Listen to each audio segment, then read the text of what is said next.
Imagine standing in a crowded town square, your crime read out loud to a sea of strangers while everyone waits to see what will happen to you next. In ancient Egypt, punishments weren't just about pain, they were about humiliation that cut deep, both physically and spiritually. Forget the shiny images of pyramids and gold. Egyptian authorities turned executions into public warnings, making sure everyone saw what happened to those who broke the rules. In this episode, we'll uncover the beliefs that drove these terrifying spectacles and visit the very stages where they unfolded. To understand why public torture was so important, we have to look at the Egyptian obsession with something called Ma'at, the cosmic balance that held their whole world together. The ancient Egyptians treated punishment as a public act of cosmic housekeeping. Their justice system wasn't just about keeping the peace, it was about keeping the universe itself from spinning out of control. Every lie or theft threatened to tip the universe out of balance. So when someone broke the law, it wasn't just a personal mistake, it was a public emergency that needed to be fixed where everyone could see. Priests and officials saw themselves as guardians of this balance. When someone robbed a temple or a high official skimmed grain taxes, it wasn't just theft or corruption, it was an attack on the foundation of society. These crimes were described in official records as sinking the land's foundations or poisoning the roots of Egypt. Instead of quiet trials behind closed doors, the Egyptians demanded that justice be visible. The punishment had to repair the damage and show everyone what happened when Ma'at was ignored. Executions became elaborate rituals. Some high officials, accused of undermining grain supplies or betraying their posts, faced spectacular deaths in front of crowds. Priests would chant spells while the executioners did their work, turning the criminal's agony into a kind of sacred performance. Why parade pain in broad daylight? To make sure no one forgot their place in the universe? Victims weren't just punished, they were used as warnings. A thief might have his hands cut off right in the marketplace, not only to stop him from stealing again, but to show the public the cost of tipping the scales. Temple texts bragged about making examples so bright they blind the wicked. The suffering wasn't random, it was supposed to weigh against the crime, restoring the balance that had been thrown off. Priests claimed this brutality was what the gods wanted. Ritual texts describe how the flame that cleanses must burn where all eyes see. The point wasn't just to kill someone who broke the rules, it was to erase their wrongdoing in a way that everyone would remember. For the worst crimes, they didn't stop at death. Egyptians feared a second, deeper punishment, having their names and souls erased from history. Court records even mention punishments designed to make the afterlife reject him. Imagine spending your life building a tomb only to have your name chiseled off while the crowd watched your final moments. This system also gave those in power an easy way to control rivals. Any crime could be spun as a cosmic threat, turning political enemies into disturbers of Ma'at. The punishment always fit the story, not just the crime. And these lessons weren't hidden away. Public punishments took place in the heart of daily life. Temple steps, bustling squares, the places everyone passed by. The message was clear. Order came with a price, and you could pay it at any moment. The same peaceful spots where people shopped or prayed could turn into scenes of horror in an instant. Instead of hiding their justice away, the Egyptians made crime scenes out of the places everyone knew. Marketplaces, temple courtyards, and the banks of the Nile weren't just the backdrop for daily life. They were the main stage for punishment. The same spots where people bargained for bread or brought offerings could, at any moment, become a theater of pain. There were no hidden dungeons or secret torture rooms. Everything happened out in the open, and if you picture a busy entrance to a city, you'd see more than just traders and farmers. Every major marketplace doubled as a stage of terror. Bodies on stakes lined the main roads and riverbanks, right where the crowds were thickest. Ancient records boast of choosing prime spots by the Nile's busiest landings to make sure nobody missed the message.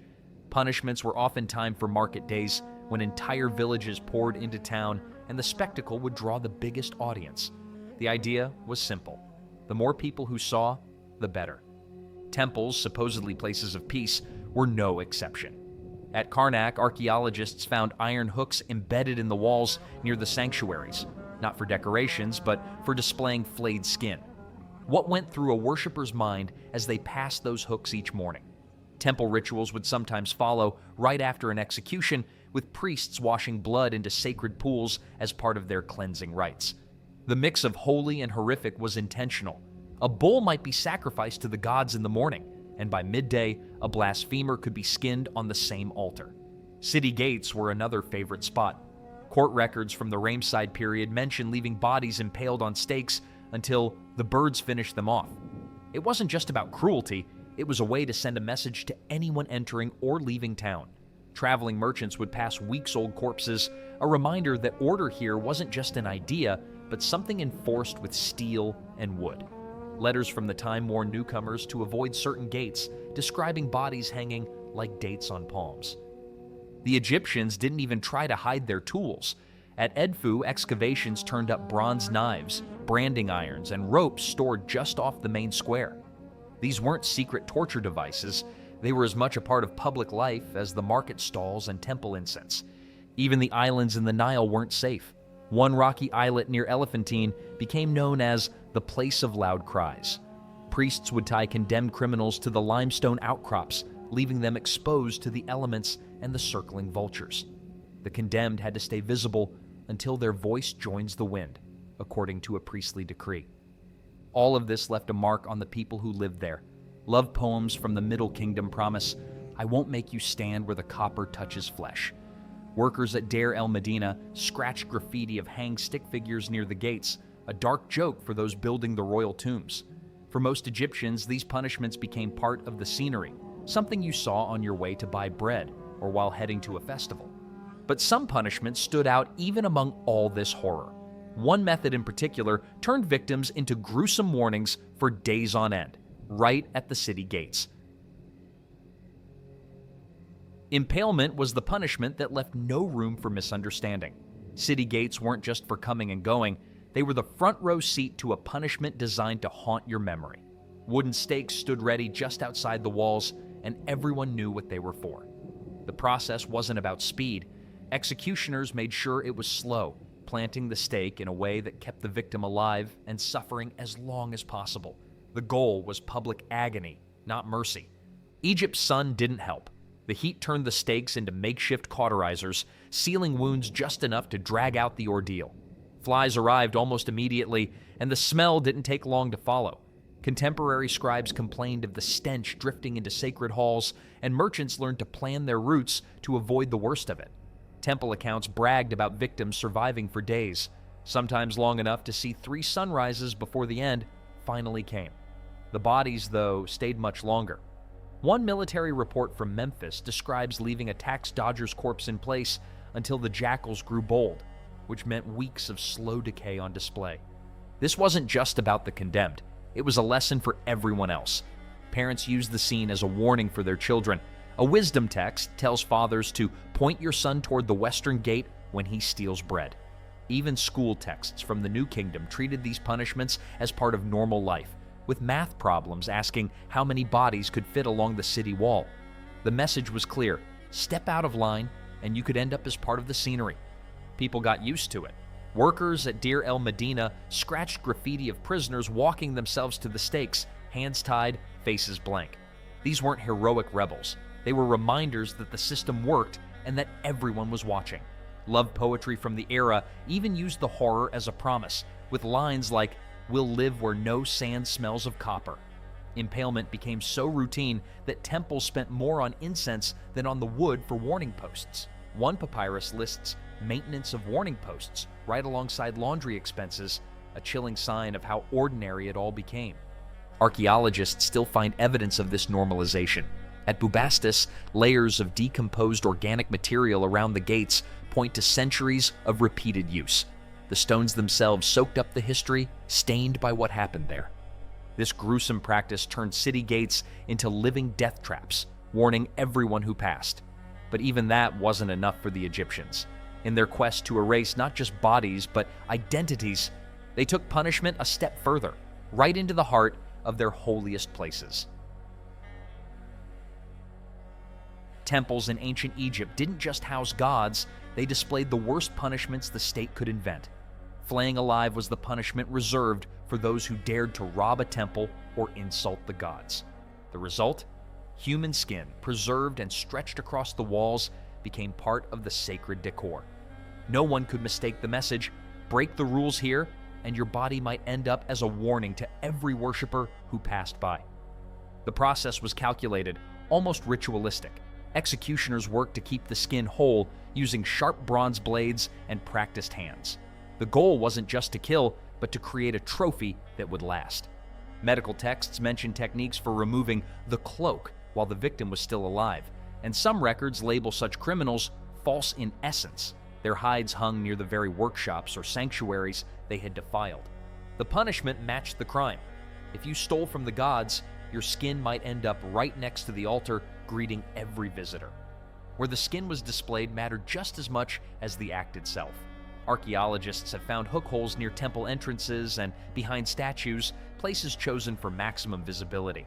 At Karnak, some skins hung behind the statue of Amun, so anyone bowing would see the evidence up close. In Edfu, temple inventories list stretched hides requiring rehydration, showing these gruesome trophies were kept in service for years, maintained like any other temple asset.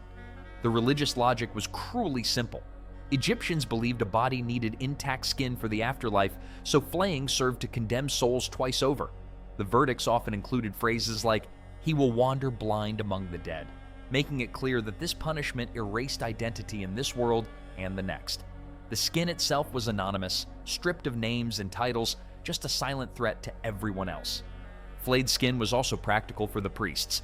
Unlike rotting corpses, cured hides didn't smell or spread disease, making them the perfect long-term warning.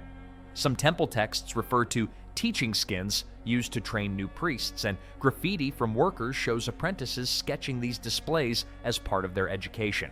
Priests often scheduled flayings to coincide with big festivals, guaranteeing a full house for the spectacle.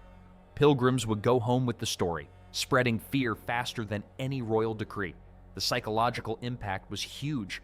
Letters between officials mentioned criminals confessing on the spot when shown the wall, and some even begged to pay fines instead of facing the knife.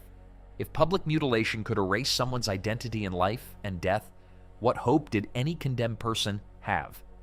The next step was even more personal, forcing criminals to admit their guilt in front of a crowd, turning confession itself into another weapon. In ancient Egypt, confessions weren't private moments, they were public performances. Admitting guilt wasn't just about accepting blame, it was a ritual meant to restore cosmic order.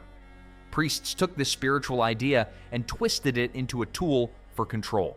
Before executions, the accused had to stand before a crowd and recite confessions, sometimes after being forced to drink bitter purifying potions that left them weak and desperate.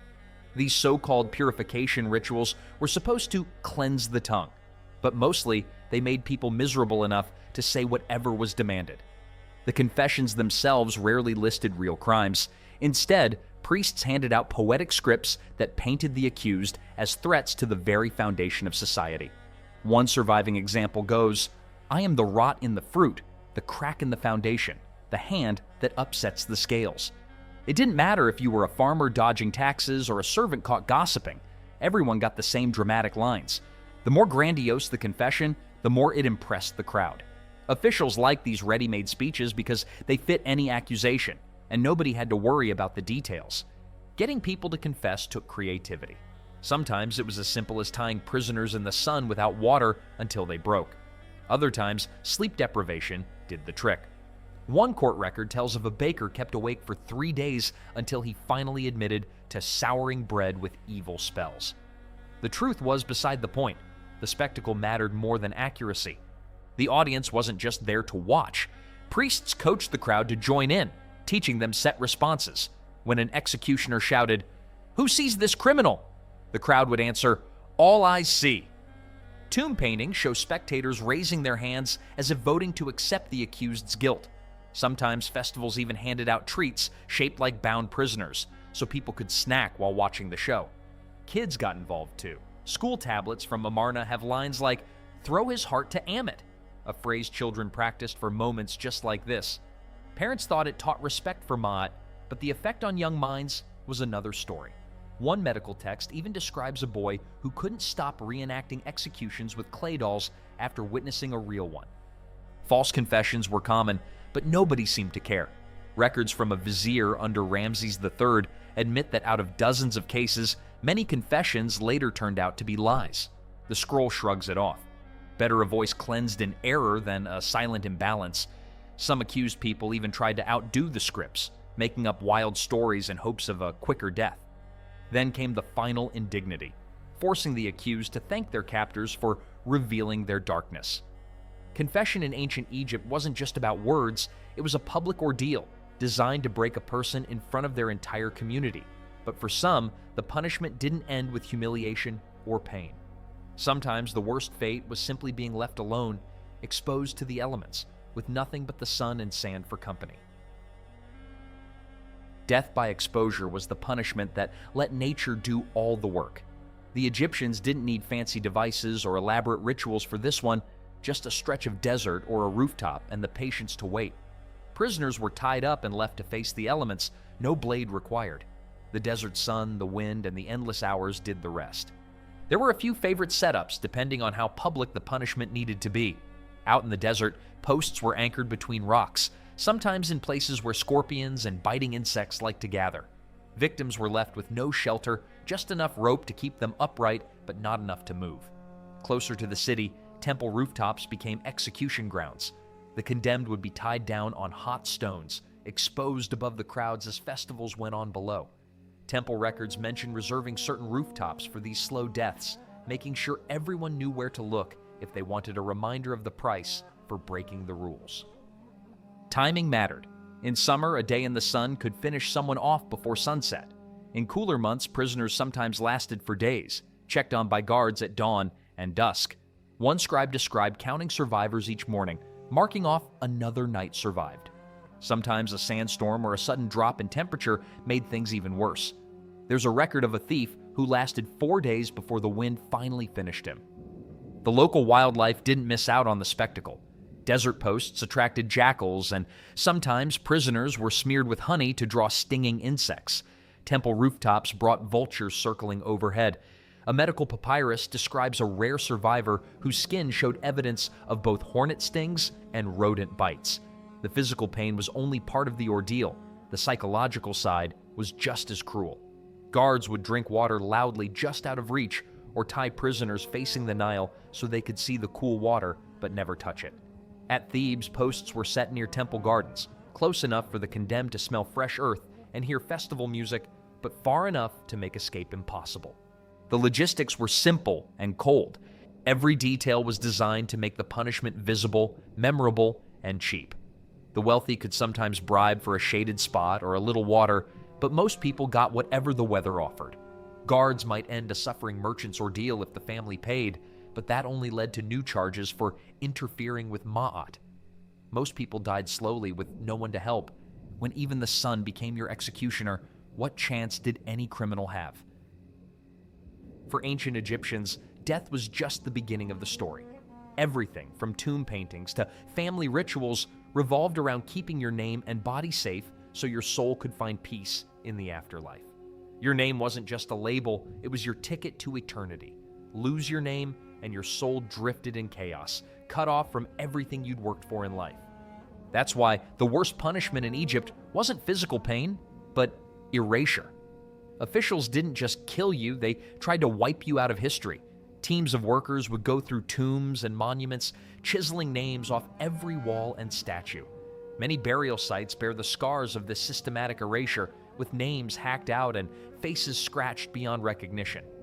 Imagine spending your life saving for a fancy tomb, only to have your name scraped away in a single afternoon. It didn't stop there. Priests added curses for extra insurance. They'd burn effigies and read the condemned's name backwards, hoping to confuse their spirit. The message was clear. You didn't just lose your life, you lost your place in the universe. The psychological impact was huge. People feared this fate more than any torture.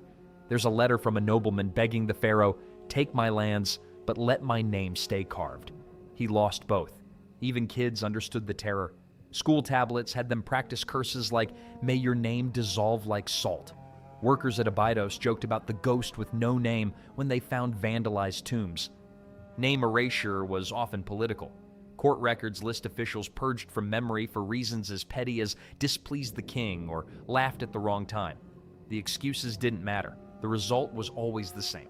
And it wasn't just the powerful who worried. Merchants paid to have their names carved in hidden corners of tombs or written into contracts, hoping at least one mention would survive. The cruelty of this punishment was its permanence. Physical wounds healed, but a missing name meant no afterlife, no memory, no existence. In life, they killed your body. In death, they tried to kill your memory. But none of these punishments happened by accident. Every act of erasure, every public torment had its planners and enforcers. Someone had to decide who deserved to vanish and who would make it happen. The machinery of Egyptian punishment ran on people. Real hands, real faces, and real choices. Priests, scribes, and soldiers each played their part, turning justice into a daily routine. Priests weren't just spiritual guides, they gave punishments their sacred stamp of approval. Before executions, they performed rituals to sanctify the necessary suffering. Ancient records show priests chose dates they called auspicious, sometimes timing punishments to coincide with major temple festivals or rare natural events. They wrapped ropes and whips in holy linen, chanted hymns as victims suffered, and placed amulets on the execution posts. The line between worship and punishment blurred until it was almost impossible to tell the difference. Scribes brought bureaucracy to the business of pain. These were the same people who tracked harvests and temple donations, but they also logged every detail of public torture. The Turin judicial papyrus reads like a cold checklist: number of lashes, pauses to check consciousness, and instructions for recording blood loss. School tablets even show apprentice scribes practicing execution records alongside lists of bread deliveries. Some scribes added their own flair, describing how a sunset matched a victim's final moments, but most stuck to the facts. Their careful notes let us match wounds on mummies to the punishments described in court documents. It was all about precision and accountability. Soldiers did the dirty work. They held prisoners down, operated the tools, and kept time. Tomb paintings show them working in teams, each with a specific job. One restrains, another inflicts, a third watches the clock. Manuals from the armories included execution drills right next to combat training. There are letters from soldiers bragging about promotions to Principal Skinner, but also medical texts about nightmares and stress from these assignments. Some guards even paid priests for extra purification rituals after a particularly brutal day. It was a job, but it left scars. The system became so efficient that temples stored punishment tools alongside incense burners and prayer beads. Supply lists tracked cleaning costs for blood on temple floors and scheduled rotations for execution duty. There were even specialists: priests who only handled curses, scribes who composed humiliation scripts, and guards who trained others in pain application techniques. This system ran like clockwork, but whose orders really set the gears in motion? The answer lies in the courts, where rules on paper often meant little in practice. Power in ancient Egypt wasn't just about thrones and crowns. It was about who could turn the law into a weapon. The courts claimed to stand for truth, with rules against false accusations and penalties for lying witnesses. But the reality was that vague charges and personal grudges ruled the day. If someone with the right connections decided you were a problem, you could find yourself on the wrong end of a punishment post, no matter what the law said. The trick was in how easy it was to twist any small offense into a cosmic crime. Women were especially vulnerable to these tricks. A merchant's wife could be accused of weaving discord just for refusing a priest's advances. Pregnancy itself sometimes counted as proof of adultery, with women forced to explain themselves in front of crowds. Divorce petitions often included preemptive denials of shadow crimes, just in case a spiteful husband wanted revenge. The system was designed to keep people guessing, never sure what tomorrow's accusation might be. Slaves and foreigners had almost no protection. Contracts from Deir el-Medina include lines like, "May I be flayed if my owner finds me irritating." Nubian merchants carried papers swearing they'd renounce desert gods to avoid being accused of heresy. Even children weren't safe.